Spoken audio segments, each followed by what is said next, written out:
The industry is full of snitches, bro. Like Not the the corporate rap buildings, all these buildings, everything. Like you have to work with snitches inside the industry. This is not the streets. So don't let these die. So you think that any rapper never dealt with a snitch on a business term? That's what they tell me. Huh? They say they don't like snitches. They hate them. They kill them. Nigga, that's what all the rappers say. You don't hear the gangster rappers? The rappers got security capping like a motherfucking nigga. Like, so there's civilians in the rap game. Any given minute, something happen, they're gonna tell. I'm a civilian. I like to say that. Yeah, you know what I'm saying? You have to know that and be aware of that. That's why I hate when people be acting stupid like, oh, you're with civilians. You're not in the streets selling drugs. You're paying taxes.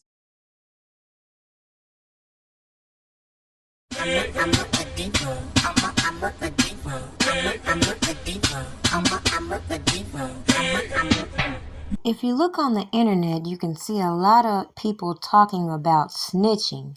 But it's very interesting. Once upon a time, we come from an era where people were pushing this stop snitching message.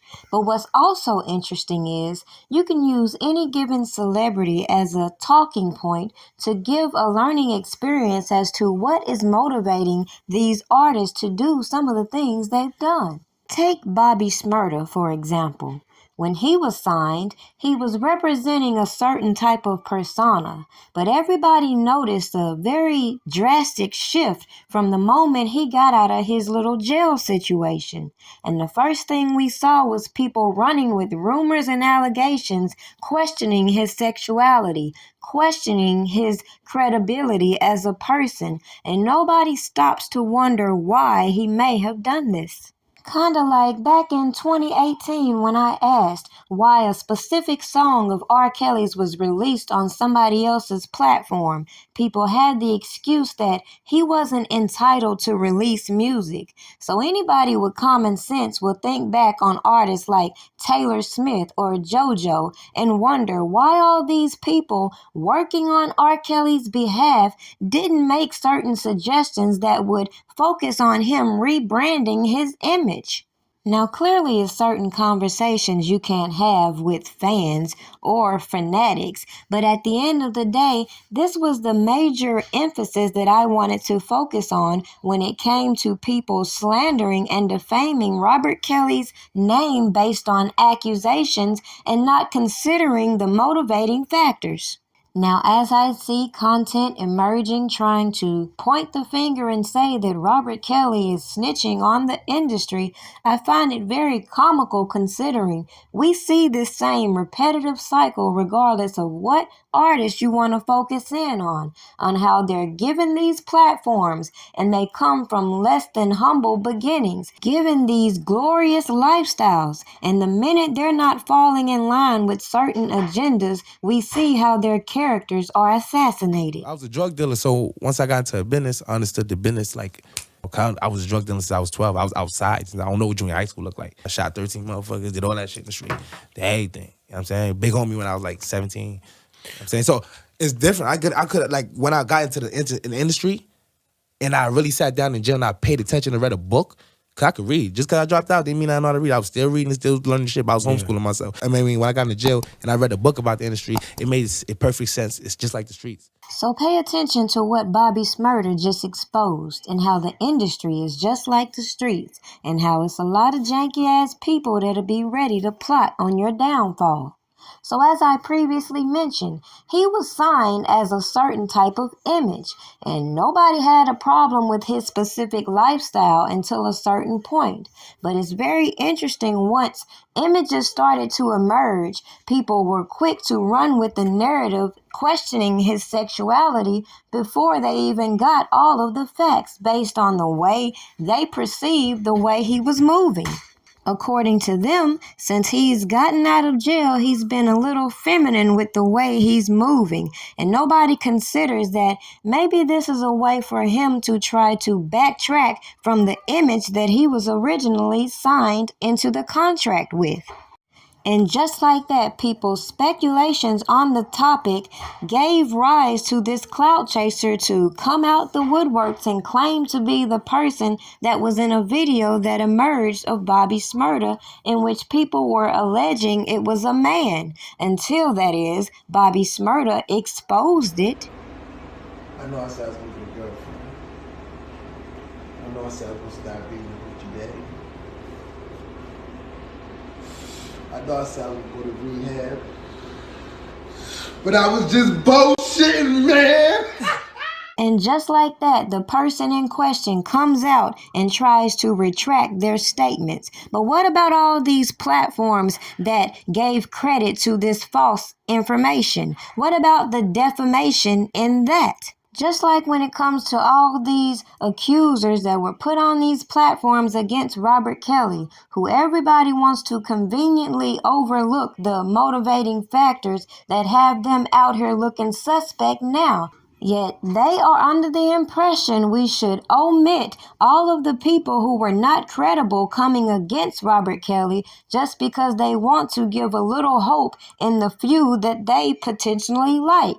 And nobody can see all of the maneuvering that people were trying to do on these platforms were for one agenda: to get the bag by any means necessary. So as Bobby Shmurda pointed out, the industry is no different from the streets. So if these people felt like I couldn't directly extort Robert Kelly, why not let the courts do it? Why not get my restitution? Why not continue to push these frivolous lawsuits when, if anybody had common sense, if there was a real issue within this whole topic at hand, there's a bigger problem that people want to continue overlooking. Why are these artists being trapped in these slave contracts? And then when they amount all of these wealthy estates, we are supposed to be quiet when the government and or other entities come in and try to recoup the assets that these artists have put their hard work into producing. Even if you thought these artists were guilty of any given crimes that were formed on these platforms, does it make it right to try to take everything that they have earned for somebody else's benefit? So if you're one of the people that feel like all of these accusers against Robert Kelly deserve restitution, and even the man's Grammys, and even the rights to his publishing, and who knows whatever else they want, you should keep that same energy to all these other corporations, all these other individuals who have similar allegations, who have similar crimes on their background. Instead of letting them do as I told you they would do, continue to let them profit and continue to make avenues so that all of this Me Too shit they put on public display will be the very reason why those individuals who were convicted of these allegations get an appeal. The point, when we see things playing out in the entertainment world, it might be more beneficial to do a little research, do a little fact checking before we formulate opinions, because we never know when people are doing things for shock value in order to get out of some of these slave contracts they've signed onto.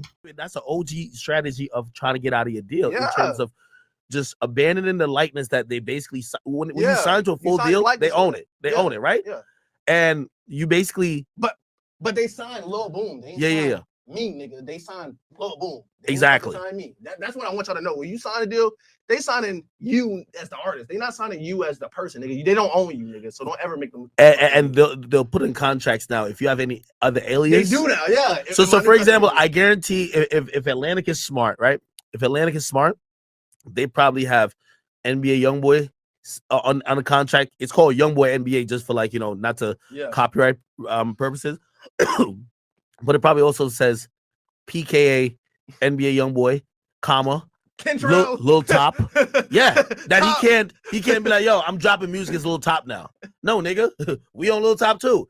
Okay, so cool. So by the way, Prince did that shit when he tried to change his name. So I guess I'm gonna end this video with answering my own question as to why nobody gave Robert Kelly some real advice as far as maneuvering professionally instead of all this ghetto ratchet ass bullshit we see plastered all over the internet.